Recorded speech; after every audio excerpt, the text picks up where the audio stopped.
Today I want to focus on Cat Fancy February 1974. I picked this particular issue for two reasons. One, because it's about 10 years in the past from the last issue I picked. I'm doing that specifically because the last issue didn't even have a focus on purebred cats, and when you look up Cat Fancy, that's kind of all you hear about is that they were a magazine about purebreds. And I was kind of glad that I could dispel that it was like for the normal like cat hobbyists as well. So it was nice that that wasn't the focus. But I did want to try and at least touch on some purebred stuff. So this one does have some stuff in it, which is nice. It has two articles about it specifically, and it still feels very inclusive, but it also feels informative about these breeds and about many other topics. So I'm happy to dive into this one. Also, I picked it because I rescued two red Colorpoint Siamese mixes a long time ago, and I'm very fond of them. So seeing this cover just reminds me of them. One is my dearly departed boy, and I miss him very much. So seeing cats like this always makes me think of him, and I enjoy thinking about him. I do still have his brother, which is wonderful. He's about 12 years old now, I believe. So that's pretty cool. And I was able to learn some things that I didn't exactly know about color points. So I thought that was pretty cool. And currently, I have a British Shorthair that has her tail on this magazine. So occasionally, you may see some cats. On the cover, it's a litter of kittens, specifically of red color points, and they are so adorable. They are clearly the red color point Siamese, as they do have those intrinsic features that we think about when we think about Siamese. Mine, of course, were mixed, so they didn't quite have all of these features, but the coat itself is really what I'm fond of. So, the first thing that I want to kind of look at is this Purina ad. And it's always cool to see like what the stuff like used to look like back in the day, like the marketing they would use and the type of like what the cans would look like. I feel like people who lived in this time, it brings a sentimental value. I know like anytime like cans change what they look like for me, it always kind of like makes me miss the old ones sometimes. So, yeah, I don't know. That's a random tangent. But yeah, they have a really good variety here. You have liver, chicken, and fish, tuna and chicken, tuna, which is the kind of basic. Mackerel, I feel like I don't see mackerel as much these days. I mean, it's still around. My cats really like it, but it's not something like that's like one of the main steaks usually I see. You've got kidneys, more livers, meat byproducts, turkey and giblets, sardines. That's another one, like, I feel like I don't see sardines as much. You could buy sardines without oil and just give them to your cats, which is actually probably the preferred thing to do because it doesn't have a bunch of crazy extra stuff.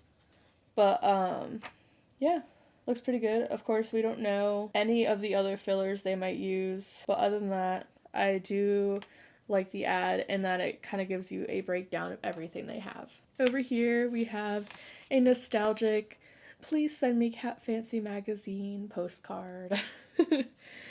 This is definitely something I used to love seeing in magazines. It's always really fun. It's cool to see it in the older ones because it's just like, it felt exciting to me as a kid to see these kind of things because you could get more. I don't know, but it's really cute. I like it. Over here we have Airwick. So it's kind of funny for, I feel like, us to see Airwick for cat litter because we often think of it as an air freshener, but they used to focus on pets. And this was largely because litter didn't have all these like anti-odor properties in it that it does now. So your litter back then would smell a lot more. They used to sell these sprays for you to make it more tolerable. Of course, that's not really an issue today as much as it was then. And so, of course, this is a product that just doesn't exist from Airwick anymore. But it's pretty cool to see that it existed because I definitely was surprised to see Airwick. It wasn't something I was familiar with that they had a cat litter deodorant, but I thought that was pretty neat. I love like finding out things like that I didn't know before. It's really cool to see like how companies' portfolios change and shift throughout the years. This editorial is sweet because it kind of goes into the topic where people don't like to get their pets spayed and neutered and people think it's selfish, right? And while that's true, the writer here was very scared going into getting their pets spayed for her well being, for her safety. So she wanted basically the general audience to take that into consideration, try to not shame people as much, but also send a message to people that aren't spaying their cats that there might be a litter of kittens that their cats produce that may have to be destroyed at the shelter in the future, whether it's the current batch of kittens your cat may produce or generations down the line, and to kind of consider that. So I think that's a good message for both sides alike. It is a scary thing to put your cat on like under anesthesia, to go under surgery. There's always risks. So I appreciate that kind of like, hey, be considerate of how people might be feeling. Hair of the cats. I love this. I think it's so pretty. First of all, there's something about this like yellow font with this like slightly older colored page now. Like it kind of just aged really well. I love the color, like the picture in the middle of this really beautiful cat and a really great example of hair of a cat. What this talks about is how hair isn't just hair for cats. While it's made up predominantly of the protein keratin like human hair and nails, it has a lot of other things it does. So every hair on the cat has a muscle attached to it. So when they get scared, these tiny muscles called the erector pili, they stand up and make the cat look bigger, more imposing and dominating, and also has another purpose of keeping them warm. So it's pretty cool that they kind of have this a bit of like a superpower where they can adjust to their surroundings. Also, their hair is genetically like programmed basically to grow to a certain length. You know, as we know, our hair nails don't stop growing. It's actually kind of creepy and great, but it's so weird to me. And I don't know if you've ever thought about it. How like if your cat has like a patch of their hair shaved, like how does it know what length it was shaved to or cut to, whether it's only an inch or all the way down? How does it know when to stop growing when it's reached that particular length? It's really fascinating to me. Like, I don't know the exact science behind it, but I just don't understand how it knows how much hair is on the outside of the cat. Like, how much has to grow back. And it seems to always grow back perfectly. So I think that's pretty amazing. But this author, Vicky, basically wants you to think about the next time you stroke your cat's fur, that you're touching a highly variable and specialized structure that performs important functions throughout your cat's life. And I think that's pretty awesome. Here's an ad about becoming a veterinary assistant and all different kinds, and also like laboratory aides, even zookeepers they're looking for, and pet shops and kennel owners. Clearly, there was definitely a growing pet population and a lot of careers in this field. Over here, we have an ad about pet nutrition. So it's specifically an ad for Sargent's Vitabit tablets. So back in the 70s, you weren't seeing like cat food with all the vitamins and nutrition, this like fully complete and balanced meal that they like often get in cat food today for the most part. So you had to supplement these vitamins if you wanted your cat to be, for the most part, a healthy cat. Otherwise, they're more likely to develop health conditions. I also like that it points out that fish is not a complete diet and that cats require a variety of foods. So it suggests like beef, lamb, chicken. It says cottage cheese. I don't really know why that cottage cheese is on there. I should look into that because I'm curious too why cottage cheese, and cooked eggs. Um, but today, this is even something that people struggle to do, is give their cats variety. Often they say their cats are picky, and I am guilty of that as well, where I have a cat that only wants to eat like tuna, which is Philip, my red Colorpoint, right? But right here it even mentions they'll gladly consume a balanced diet if trained to do so from kittenhood. So getting that cat as a kid, it's not something I would think about. It's not something everyone's informed about. You know, for cats, people think generally low maintenance, and they think that, okay, they like this, we're just going to feed them this. And then they get this like picky attitude because they only want what they've been getting. Cats are very much creatures of habits. They do not like change, whether it's like things moved in your home, different foods, stuff like that. So it's important to change it, to train them from when they're young, and it is a lot difficult when they're older. I also like here that it says milk is not a substitute for water and that they will develop intestinal upsets. Of course, at this time, many people were still just giving their cats milk, but I'm glad to see that water was something that was still like being pushed, because in the magazine we saw from the 80s, clearly they were still giving their cats milk like it was a regular thing, but it's obviously something that's been perpetuated today. I don't even think people think to give their cats milk like that, like an occasional treat probably, but it's definitely not the norm. Water, I feel like definitely now is something that just makes sense for everyone. But in general, I think this ad is fantastic. I love the points it makes. Like, it's not just advertising its product. Its product is this small little picture down in this corner. This is how you can fix it, obviously. But they go and do these things to debunk old wives' tales about pet nutrition, right?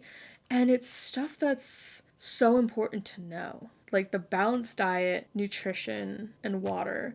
So important to cats. All of that is stuff that is completely relevant, and I appreciate that they're looking to do what's best for a cat's health. So then we have skin ailments.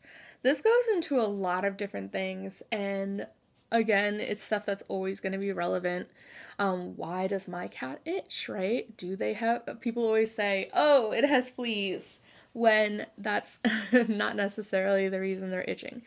But it could be, right? So the first thing that this article goes into is flea bite dermatitis. So they may develop allergies to fleas and itch themselves. And that's the one we typically think of when we see a cat itching themselves. The next thing is flea collar allergies, or actually misuse of the flea collar. So if you do use a flea collar on your cat, the package will come with directions that often tells you how to use it properly.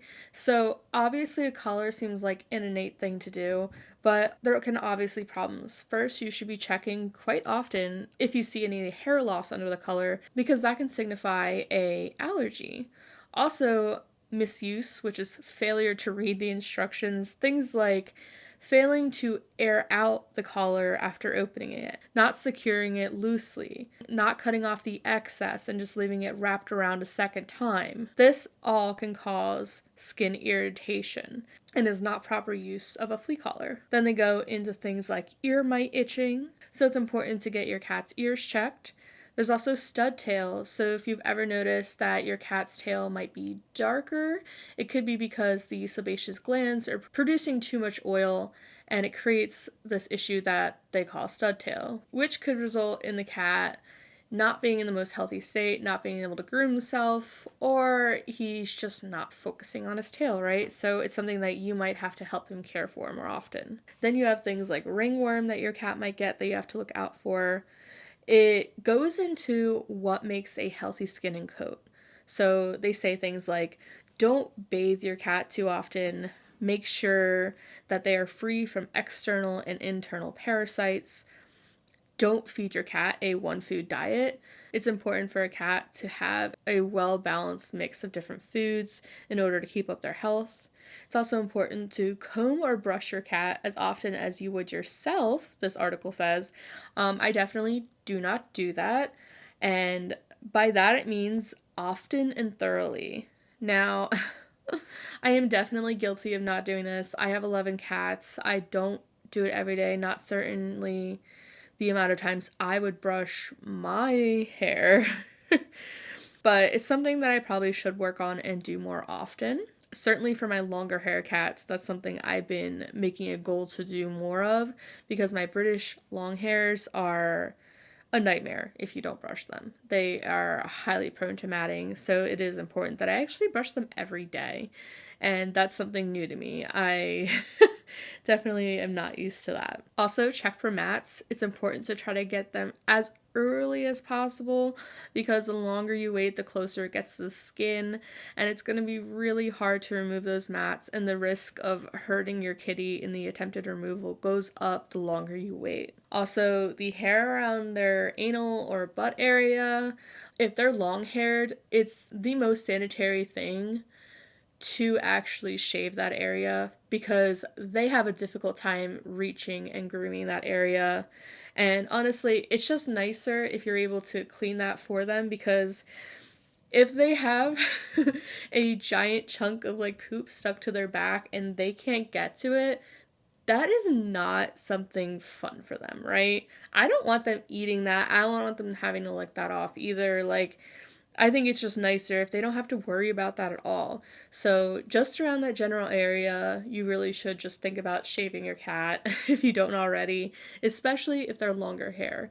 I don't see it a problem with my shorter hair cats at all, but with my longer hair cats, I definitely do this. Okay, this is a very loaded article by an attorney named Stephen R. Finns.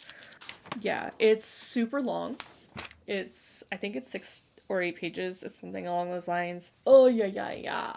I will say, this one, it was very interesting, but it's not something I expected to see in, like, a magazine that just comes to your home, like a fun little magazine, right? It's not a fun little magazine, it's very educational. So, if you're interested in education, these are great.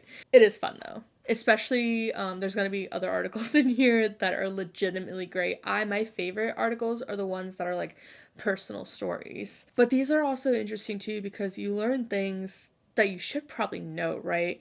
Like, this article hinges on the fact that every cat owner should not be ignorant of the laws surrounding them and their cats and what they might be liable for. And that's something I never ever think about, right? Like, I do worry in the past, not so much now because I don't think that's really an issue of my cats biting or scratching anyone. But I remember being younger and thinking that might be an issue.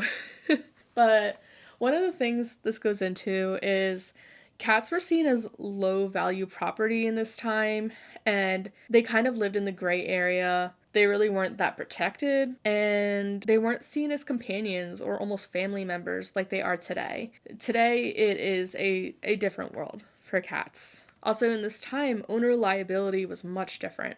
So, because it was seen as cats you couldn't like control, they were kind of like free roaming animals. The owner liability was almost non-existent. There was like something called a one bite rule that if your cat bit someone, they had to prove that you knew that cat was aggressive if you were at all liable. Otherwise, it was really difficult for them to get anything out of that. But yeah, you were basically like free and clear.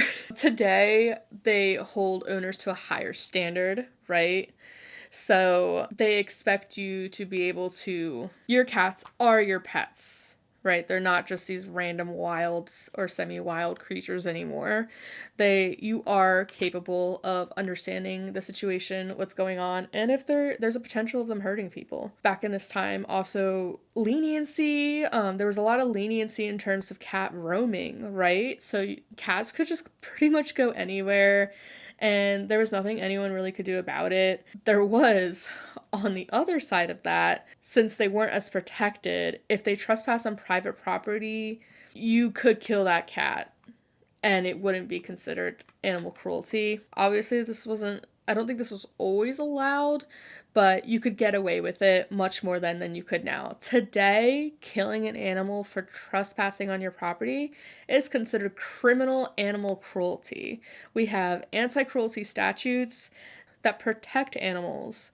But even though they are protected, cats that are free roaming are still legally vulnerable. So I would really advise, if you have cats outside, to bring them inside, because it is a dangerous world out there. There are people that will do horrible things to animals, and it's important to protect them. Not allowing cats outside will not hurt them or destroy their quality of life at all. They can have a perfectly happy, fulfilled life inside. Again, cats are creatures of habit. If you adopt one that's used to being outside, that's one thing, but you shouldn't be letting it outside. You should try to be training it toward an indoor life where they can live a much longer and happier existence. Also, in terms of rabies, back in this time, if your cat was outside and suspected of rabies, dead, right? They would just kill almost every animal suspected of rabies. I don't think there was any like second thought to it because it was just a really terrifying thing. Today we have like things like quarantine and stuff like that, and because of anti-cruelty measures, more of a last resort, and we look into and make sure they have rabies first, right? Like we're not just going to be killing cats. But luckily, cats today are no longer in the gray area. Bad for owner liability, great for cats. But also, seeing how far they've come, we can see them going from being not property to maybe even a similar status to children and family one day. So I'm curious to see how it'll progress through time and how the law might change. I'm curious to what you think about that. Do you think like it's possible for the law to eventually go toward that like that children and family step? I feel like with as much as they are companions today that it is definitely possible because they have their own feelings and emotions. And I know when it comes to separation of couples, it's complicated because oftentimes the person that has like their vet records in the name, even if they don't really care for that cat, is the one that'll often be rewarded custody. So you might have like a spiteful breakup with someone, you go to court over your pet, they end up getting your pet because they have more receipts essentially. Unfortunately, it doesn't matter how much your cat loves you and doesn't love your other partner, they would get the cat. So I think that there's definitely room for that kind of evolution. So I'm curious to see where that goes. Okay, Fish Fancy. I love this Fish Fancy ad. I'm so excited about this. I have a fish tank. It's a freshwater tank. My mom has saltwater. So fish have always been in our family. I love Corridoras. So I love this kind of like, I just kind of want to frame it. Like, he's so cute. I love this. So adorable. It's funny because I don't really see myself collecting Fish Fancy. I'm just like a little dabbler. Like, I have one fish tank, I'm not doing anything crazy with it, but I love them, right? They're fun. I might, if I go back issue hunting and I see some Fish Fancy that features like fish that I really like, I probably would pick them up because it's these articles. Honestly, I'm really curious what they have to say about fish, right? There's so much they have to say about cats, and what can they say about fish? I think it's always interesting because I'm like, what can you really produce in these? But in our world, there are so many stories just like this one, the toughest convict of them all. I absolutely love this article. This cat's name is Tramp, and he essentially lived at a prison and he owned basically a section of that prison. So sometimes cats would go near the prison and he would have to fight them. So this cat had so many scars just defending his sanctuary. And he basically had a favorite bench in the administrative building, and often like the workers and inmates would go to him, give him food. So he never went hungry, right? Like he was he was their cat. I think my favorite picture of him is right here. I absolutely love this. Like, you can just see how big of a cat he is. Like, just the structure. His head looks just giant right there. I'm obsessed. In this article, it talks about a cat named Whitey that comes along that's a much younger cat. And Tramp is an older cat at this point. And Whitey actually wins a fight. And Tramp leaves the prison, and he's gone for a few days. And then he comes back a few days later, and Whitey is nowhere to be seen, and Tramp looks really happy, right? He was really miserable before he left, didn't acknowledge anyone, and he came back like he had accomplished something, and they never saw Whitey again. Now, they don't know what happened. They don't know if maybe some inmates maybe like took Whitey and like released him somewhere, or if Tramp maybe just came back and successfully won another battle. But he was really pleased with himself, and I think that's pretty neat. It actually is interesting because Tramp was taken home at one point with one of the people that worked at the prison to his family, and he just couldn't cope with life. He couldn't cope with the everyday house, hearing cars and children and all this stuff. He like had a actual nervous breakdown and they had to bring him back to the prison. He's just happy there. So in the 70s, there was this cat at the state prison of Southern Michigan that everybody loved. And his name was Tramp, and I think that's really beautiful. I love how animals can bring out the compassionate side of people. You have these people that are criminals, right? But they're all so nice to this cat, and they love him. These are my favorite kind of stories. Here we have a Nylador pet deodorizer. So it's supposed to neutralize all cat odors instead of masking them. So neutralizing always cool. It doesn't say on here if they sprayed it in the air or put it on the cat, but it does say non-toxic pet deodorizer. I would never spray anything on the cat, just FYI. I'm hoping it just means the air, but it says, can anything make her more lovable? Yes, Nylador. But cats don't smell, so they wouldn't spray the cat, right? Yeah, I don't think that was for the cat. I think it's for like the litter area is what I'm thinking. I'm probably gonna put it below because I honestly don't freaking know and I'm just speculating. But I will, yeah. Then we have this Flexport pet door.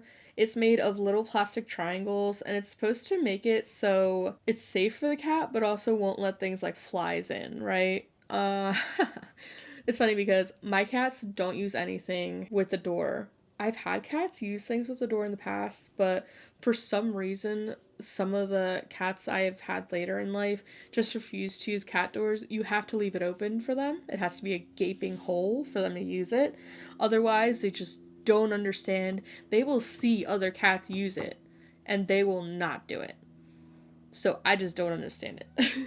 Over here in this column, they talk about someone wrote in asking about parasites in raw meat, and the person responding basically says they're likely talking about toxoplasmosis. This is the same thing that people are concerned with today. It's why pregnant women are advised not to clean litter boxes because there's a chance your cat might have toxoplasmosis, and you do not want to get that from your cat, especially when pregnant. Now, there was a toxoplasmosis scare around this time, and it talks about how people just went and put their cats down just in fear for the disease. But then the author goes on to say, but that doesn't mean humans stopped eating their rare steaks, which can also give you toxoplasmosis. So I thought that was a nice little caveat. How, yeah, this is something you can get, but why are we murdering cats over it? And we need to stop freaking out like everything's life or death. And I like that it also says just by cleaning your cat's litter pan daily, it eliminates the possibility of toxoplasmosis being spread by a cat. So basically, feeding it raw food is fine. Obviously, your risks might be increased, but keep a clean house, feed them properly, and everything should be okay, right? You shouldn't avoid raw meat just because of fear. These are carnivorous creatures. They were meant to kill and eat. So feeding them raw meat is not a bad thing. Finally, we get to our red Colorpoint article, which so adorable, really cute. It basically gets into the fact that Siamese are initially from Siam. Today it's called Thailand. And they were all seal points at one point. After being imported, breeders in like England and the US found that some of their litters had blue point kittens, and blue points went against the natural seal point Siamese. They were seen as a bad thing and actually exterminated. Fortunately, there was people that weren't so crazy as to exterminate these kittens and just say, oh, this might be a natural variation, or because Thailand had a cat that was similarly oriental called the Korat, and it likely bred with the Siamese at one point and introduced this blue point gene. Now, the blue point, if you bred a blue point kitten with another blue point, you only got blue point kittens. So it became its own category, its own color. And from that, because that was accepted, you had things like lilac points and chocolate points become accepted. And then you had other colors come in, and that's where we come to the red color point. So the red color point comes from a red domestic cat that was purposely bred with a Siamese to get these red color points. Now you're probably thinking, how is this a Siamese if it's bred with a regular domestic cat, non-Siamese?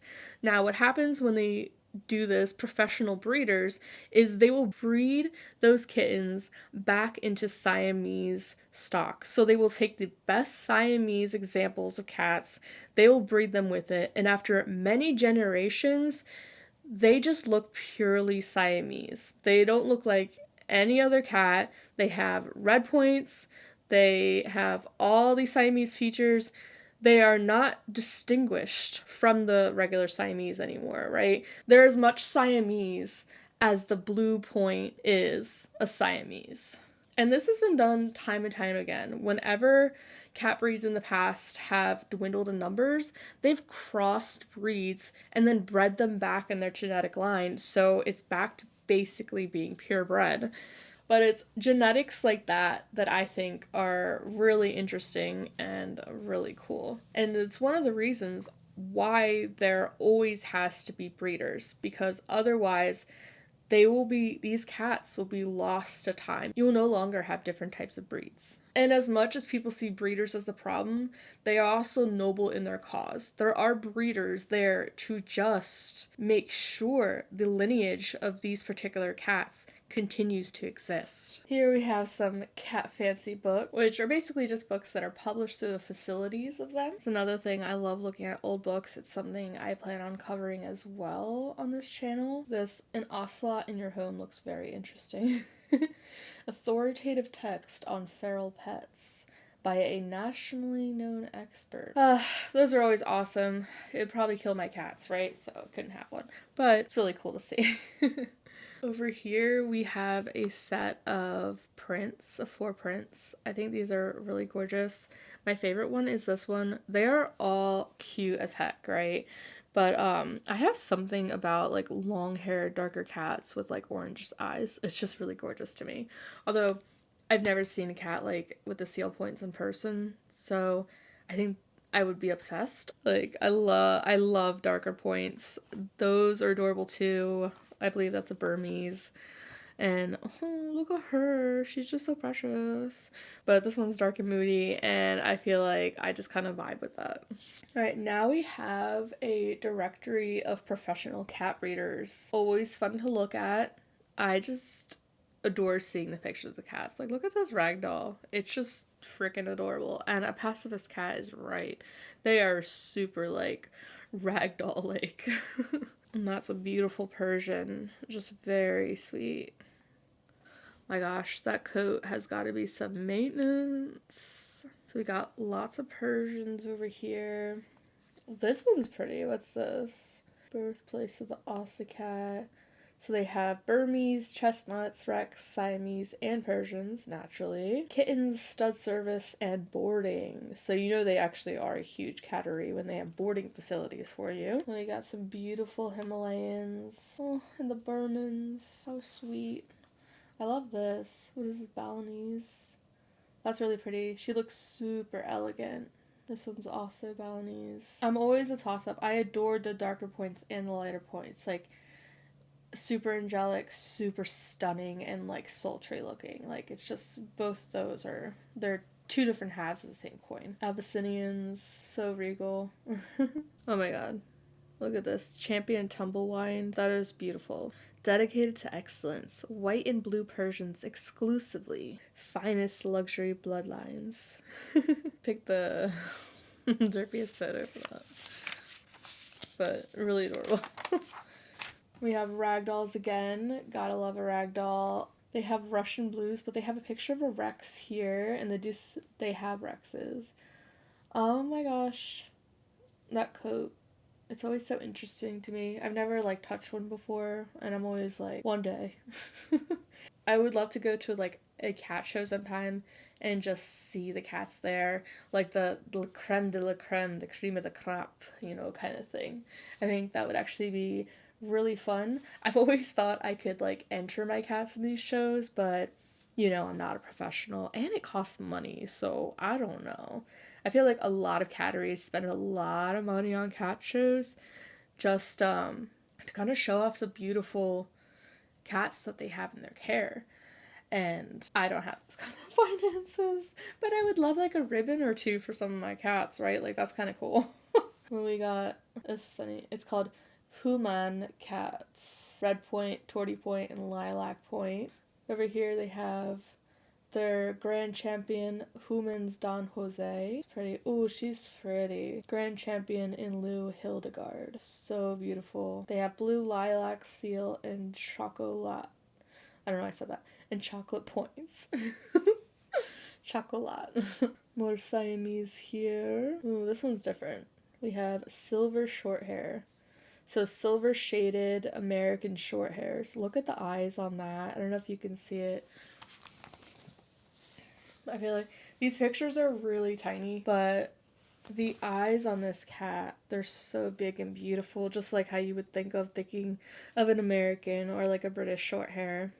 It has more of that like intense look that I feel like American short hairs have, but I really like the silver shaded, although I am completely obsessed with like the like black and silver like striped ones. Like one day that would be amazing to come across one. As is, I'm at my 11 cat maximum capacity, and my boyfriend would lose it, so I'm perfectly happy with the cats I have. Here we have a section for the winner's circle. It's just saying like which cats won. I wish they had photos because you know these cats are absolutely stunning and seeing the photos would be so awesome. But it's pretty typical to have them listed this way at like the winners, even like back in the 1800s, because there's just so many.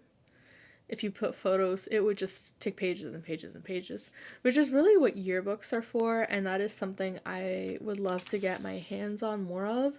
I do have yearbooks. I have some Tika ones and Cat Fanciers Association. That will be something we'll be flipping through and looking at because they are really cool. Cat Fancy back issues. I feel like, no, I don't feel like. I definitely am still missing, obviously, a lot of issues because it's hard to track these down. This is a 50-year-old issue, right? That's a long time. So I'm lucky that I'm able to get what I can. It's much harder to find, obviously, the earlier stuff, but I'm very lucky when I find something in the 70s or 60s. Honestly, even 80s. I just feel super lucky. It's funny because the 90s don't seem old to me, but in the grand scheme of things, those are 30-year-old magazines, so they are still difficult to find. Okay, this article, which is Buy a Good Purebred, it doesn't even tell you until the very end what you should look for, but it is funny because it is useful in that it kind of breakdowns like the different breeders that you should be looking at. You have like your large professional cattery, which is going to have a lot of cats, and it's super professional. They know everything about the lineage. They have boarding facilities, multiple like housing units for the cats. Everything is so like planned perfectly. So that's an option you can buy from, of course. Then we have things like a small professional breeder, which it seems like this magazine is hinting to get your cats from. They're going to have a good amount of cats and they'll still know a lot about those cats. They will keep them really healthy. They'll socialize them really well. They'll be super picky about who gets their cats, and you'll have to fill out like adoption applications. They love these cats. These cats are going to be super, super well behaved and just perfect little babies and so loved. And really, it's the best place you can get a cat from is those small professional breeders where their heart is completely into the cats they care for in their cattery, and a lot of the money they get from breeding cats to sell goes back into the cattery. They are just doing this for the love and for the breed. And then you have your backyard breeder, of course. Your backyard breeder is someone that decides they have a great cat and they want to breed that cat. I have definitely done that once. Haha. But they were not for sale. You cannot trust backyard breeders though, because everyone is different. You don't know how much nutrition that their cats are getting, how well cared for they are. You don't know anything about these cats, what they might have. They're not tested for genetics and things like that. I was super, super precautious about my pregnant queen, her children, the entire process. Every day I would weigh them and spend a lot of time with them and make sure they were incredibly looked after and loved and they were receiving everything nutritionally that they needed. But you may not find that otherwise from other people. So it's important that you're careful about where you're getting your cats from. So in the very end, it finally tells you like what exactly you should be looking for besides which cat are you getting, which is beware of things like the loner kitten. While he appeals to you emotionally, he may have potential health issues. Or the extrovert, the flip side of that cat, that can have potential aggressive issues. And to not buy the first one you fall in love with, to shop around. Personally speaking, getting a cat for me is all about love. If I see a cat like in a shelter or whatever and I fall in love with that cat, that's my cat, right? I agree. I mean, if you are not gonna like end up loving that cat because it's just like, oh, this is the first cat I see, but then I saw another cat and I don't like it anymore. If you're that kind of person, okay, shop around, you know? Wait, because someone will love that cat. You are spending a good amount of your life with that cat, and that cat is spending the rest of their life with you. And you want to make sure for both you and the cat that it's a good situation and that they feel loved. I cringe to think about cats given as random gifts that maybe are unwanted or just to children that may fall out of love with the animal. It's super important that these cats have as much stability in their life as possible because cats can have a broken heart, they can have depression, they have feelings, and so it's important we treat every adoption with such importance. And back here, I skipped this for a moment because it was just kind of a bit of an interlude. I believe these ended up being like covers for Future Cat Fancy magazine, especially this one. I know I recognize it. This one I'm like 85% sure. Maybe. I know there is a cover that's red with Siamese, so specifically Siamese kittens. I adore this one. This is one of my favorite covers. They did a really good job with the rest of it. I think the font was like red and white and it came out really pretty. But she's a really gorgeous kitty. And these are really gorgeous babies here. I'm not the greatest at telling the point colors, but this is either a lilac or a blue point. And this is, it looks like chocolate to me. Maybe it's seal. Over here is a book that is very dated. The Basic Book of the Cat by William Carr. They give you a few little facts that are in the book. And it's funny because some of them are like useful and interesting, but there are dated ones. And I want to go over some of the dated ones. Like this one here, it says, neutering should not be done before 8 months of age to permit the cat to develop as normally as possible. So the first half of this and the second half are both wrong. So neutering before 8 months of age will not, I repeat, will not stunt your cat's growth. Actually, it's quite in fact the opposite. Due to a lack of sex hormones, the growth plates in your cats will not close until much later. So that is just completely false. Also, they believed your bones would be weaker if you neutered them early. That's completely just not true. It's actually best to do them before, as most people know now, it's best to do them before their first heat cycle to develop any potential health issues. And I couldn't even imagine waiting till 8 months to spay or neuter my cats. I feel like things would be a mess. I mean, maybe these cats were outside, I don't know, but there is no bloody way I would have waited that long. I would have not waited until my boys were spraying the house. And my cat Unishin went in heat fairly early, and it was a miserable time. We got her spayed immediately, actually even during her heat cycle, which is not typically recommended, but it still can be done safely just fine, so it still can happen. They actually said her ovaries were gigantic, which I thought was interesting. It made me want to keep them, but I didn't ask and they probably already got rid of them by then. So I don't know. I just was curious to what they meant. I wish they took like a picture. Like, why tell me that and then I don't get to see them? Like, you know? I don't know. And then the other half of this is after spaying, many cat owners fear their pets will grow fat. They say there is no sound basis for this fear. Now, it's funny because it's both true and not true. Spaying them will not automatically make them get fat, right?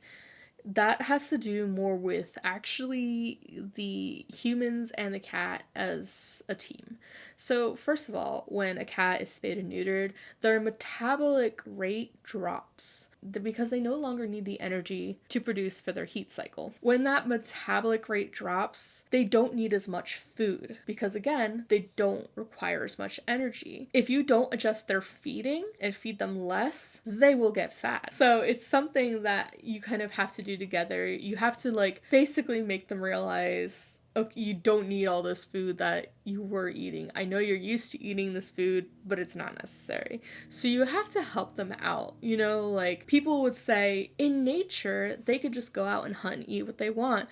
And it's always hilarious when people use the in nature argument because your cat is not in nature. It is not running around outside. It is not chasing birds, actively hunting, doing all these things that would require all this energy, and they're sprinting and they're super fit, right? Your indoor cat is not that cat, man. Adjust its food. It doesn't realize. It doesn't know. So, not the same cat, different cats. You know, they're just no. You gotta help it. Ooh, also, one of the things that are actually interesting in here is that cats have 230 bones in their skeleton, while humans only have 206. And I think that's pretty cool because humans obviously are huge compared to cats. But the reason cats have so many more bones also varies from cat to cat because it depends how long their tail is, right? Their tail has a good amount of bones in it. It's probably like 10 to 30 in there. Then they have their vertebrae, which is extremely flexible, and they can do a lot more than we can, and that requires more bones. They also have the number of digits on their toes. Sometimes you have polydactyl cats that are just going to have more bones. So 230 is a rough number. It's going to vary between cat and cat, but there is no set number of bones per cat, but I still think it's cool that it's a lot more bones than humans. So, fun fact. What's new, pussycat? We've got some products here. Let's see. Cat pants. That's weird, but it makes sense because you've got cats that are spraying. You're not neutering them as early, right? It says protect your furniture, drapes, and walls from offensive odors with cat pants. Washable, drip dry cotton. Yeah, good luck getting your cat to wear that. I would love to see cats in these pants. I have never seen a picture of this, but I would love to find some pictures of the cats in these pants. Does it have a brand here? Four Season Enterprises. Let's see if I can look that up. So we have a mousy house here, which they're supposed to enjoy by, it says, trying to catch their make-believe prey. I'm sorry, is there a fake mouse in there, or am I putting a toy mouse in? I feel like my cats would get bored of this pretty quick. I'm not sure how this works, because I'm sure there's not much technology to this. It's just cardboard house, right? It's pursuit of its make-believe prey. I'm confused by this. Alright, toilet train your cat. It's funny that this is not a new concept. I always thought it was new when I stupidly tried to do this myself. No offense to anyone that has toilet trained their cats. I was a kid. I got this whole kit. My cat let me know after I removed like the last ring on the kit that he was not down. And after that, I was like, cool, you're not down, that's fine, you know? And thinking back on it now, I'm like, why was I training my cat to do this? Like, I guess it seems cool, but now I just think it's kind of like you're torturing your cat. How I see it now. Like, yeah, I just don't like the idea at all. I don't. And then we got our Cat Fancy binder here, where you can bind your magazines together. I have never seen these for sale, but I think that'd be so cool to eventually stumble across one with like a bunch of magazines in it. I think once when I was browsing on WorthPoint, I saw one that I'd sold like years back and I was super jealous. So All God's Creatures by Sister Seraphim. Sister Seraphim is a nun, and this is a very interesting, a very, very long article, but she also wrote a book that's titled All God's Creatures. I really love this. I found her writing style a little more difficult to read. I had a hard time kind of like pushing through the beginning because I was just not sure what was happening. But it's about a cat named Theodore. Here's a picture right here. This nun had a bunch of cats, right? And this cat, she ended up adopting out because it came to her. They're not allowed to keep pets because it's seen as like a vanity to like take pets in. Nonetheless, she had a bunch of pets and the sisters weren't happy about it. The first night Theodore went out, he scratched up his new owner, so they brought him back. And after that, Theodore, the sister, considered a gift from God. It had returned to her. It was meant to stay with her. And as soon as he was back with her, he was very loving. He slept with her like under the blanket. He was really happy.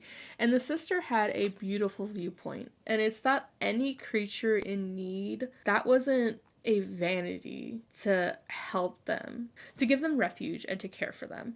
That was something that was her purpose. She didn't see that as a bad thing or against what they're supposed to do. And I admire that because that's absolutely true. How are we doing? Are you a good girl? Yeah. What are we talking about? And so one day when the sister's outside, a lady drives by and asks her if she's ever come across a Siamese. And it turns out that a while back, this cat, Theodore, was stolen from her. And after it was stolen, it had like run away. It was very fearful. And it went to a shelter. After a few days in this shelter, the shelter sold it with a bunch of other cats and dogs to a medical laboratory in order for it basically to go through dissection or through any experiments they wanted to do. So the owner found this out and she was able to stop this dissection in time, right? Because she was mortified. She pulled a lot of strings to get this cat to safety. Unfortunately, when the cat went back with her, she thought it may have associated her with all its previous bad experiences, and it just did not want to be with her. It ended up running away from her. And that's when it met the sister. So the sister was just absolutely surprised at this, and even more so thought this cat was meant to be in her path and meant to be with her. And she was also troubled by the fact of this experimentation, because she always assumed these kind of experiments were done under an anesthesia. And Theodore's previous owner had actually brought some reading material for her that showed that that was not the case. And it was very eye-opening for the sister. And an example of one of the horrific things that were done is that these animals were given a medication to where it slowed the motor functions down to where they could be more manageable and wouldn't escape and would just kind of just tolerate what was done to them. So these animals, and these cats specifically, would be hit in the head with a hammer once every like hour, up to 4 times in a certain day. And then after 8 days, they would be euthanized. And this is just unnecessarily horrific, right? And she goes into all of these things. Other researchers that agree that a lot of these experiments are completely unnecessary, absolutely barbaric. She goes back and thinks about how we look about people in the past and their treatment of animals, and even though they may have been harder to animals in the past in like the 1600s, they would look at these experiments and equate these people doing them to people like Attila the Hun. Like, this is horrible. This is absolutely devastating. And I just like curl up and die inside anytime I read anything about this kind of torture. And I just look at my cats and I think about all those other babies, those innocent babies. And it hurts so much. And I just can't stand life when I read stuff like that. It's just horrible. I don't understand how humans are capable of this kind of thing. I really like this campaign here where they urge people to elect humane-minded public officials, and I love that because having our leaders humane and people that can understand and love animals is so important to any kind of changes and protections that might go toward animals. And they list an example here in Burbank, California, where this lady, Edith, was just rescuing cats for 12 years, and suddenly the town officials decided that she should be ordered to kill 27 of her cats and only allowed to keep 3. Her household is, her cats are kept clean and don't bother anyone, and many of them are only several years old and in no way a bother to anyone. This is a picture of Edith here with some of her cats who visited a shelter clinic in an effort to seek help to help save her cats. And I just think that's wild that people can tell you that you cannot keep the cats in your home, even though you keep it completely sanitary. This isn't like a hoarder, I have thousands of cats and unsanitary condition situation. This is just cruelty. So I know I feel like I've been talking forever in this video. Here we have classified advertisements, so I won't spend too long on it. We have the beautiful American Shorthair, the playful Angora. We have our stunning Himalayan, which is actually a cross between a Persian and a Siamese. I know I learn that fact every once in a while, and I always forget it. We have our Abyssinian. It's funny because Abyssinians didn't seem like a commonly held cat. I would have thought of a few months ago, but now, like after doing research of very old newspapers, it is like one of the core staple cats that people used to have, and I think that's really interesting, along with like Persians and Siamese. It's really cool to see all these different breeds that are just available. We have the internet now, so we don't have things like this, but it's just fun to look through these things and just see what's out there. It's just, I don't know, there's something really nice about it. And of course, we have our Cat Fancy subscription, some magazine pictures of magazines I don't have, but would love to have and read one day. Back here we have an advertisement for 9 Lives. The only thing I can really say about this one is that every single one has tuna in it, and that's way too much tuna. So, yeah. I hope you enjoyed this magazine flip through and kind of like overall discussion on Cat Fancy February 1974. If you enjoyed this video, please subscribe and stick around because I plan on going through a lot of different cat magazines, and I hope you enjoy, and I hope to see you in the next one. Thank you so much.